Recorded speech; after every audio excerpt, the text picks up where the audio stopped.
Well, good afternoon, folks. It's good to see you again here at the vicarage.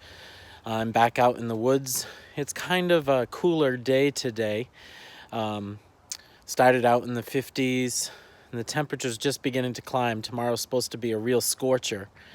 But I'm about to take a walk, go out for a Memorial Day walk with my sister, and I've been out and about most of the day. I had a coffee meeting, coffee fellowship with some friends this morning, and then I had to pick up a bunch of music that I have to go through from one of our deacons, and so yeah, it's been a pretty busy day. Just finished writing a few things for the other blog, Lilliput, and now I wanted to make sure that we got this video done. This will be the last in the series about attitudes that unblock blessing, attitudes that release the blessing into our lives. We've been talking about releasing blessing into our lives for the last week or so, and talking about attitudes that help us to recognize and fully walk in the blessing. Today, I want to talk about the attitude of risk.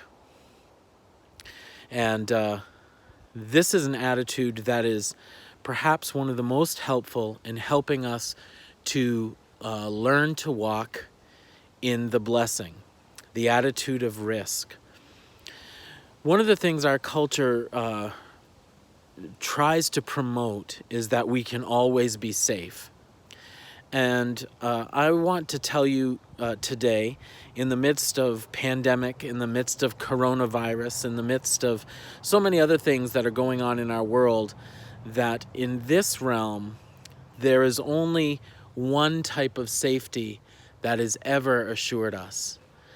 That is the safety found in Jesus Christ.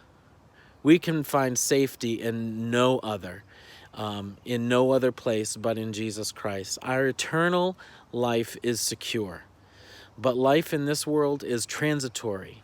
This is the temporary realm, and as such, there is no thing that you can do that can make you entirely safe. Now that frightens us, and the idea that if we step out the wrong way, we could lose, is a very great fear for just about everybody that I know, and it certainly is for me. Here's the thing.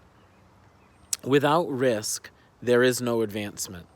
Everything in this world is a risk. There's always the possibility of failure.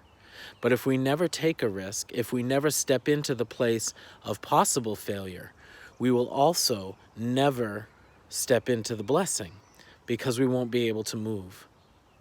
Self-protectionism is one of the greatest blessing blockers that there is in the world. The idea that I have to keep everything around me absolutely safe and free from any possibility of harm. First of all, it's not even a reality. It's not even a possibility to make it that way.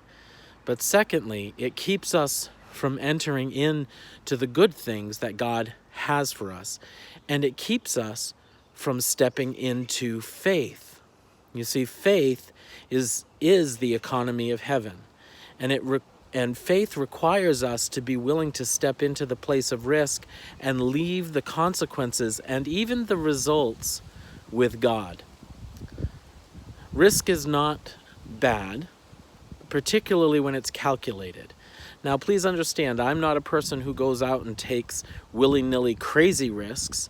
I'm not a daredevil. I don't go jumping my motorcycle across chasms.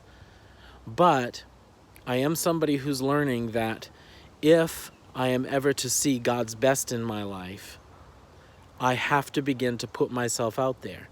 I have to begin to speak what I'm sensing in my heart. I have to begin to speak prophetically. I have to begin to act out of the giftings that God has given me and take a risk and let the results be left with Him. Well, this has been my post on, these have been my posts on accepting and walking in your blessing. And I hope that they've been helpful to you. And if you've got any comments, I hope that you leave them in the space down below, or you can private message me on YouTube or on Facebook or here at WordPress.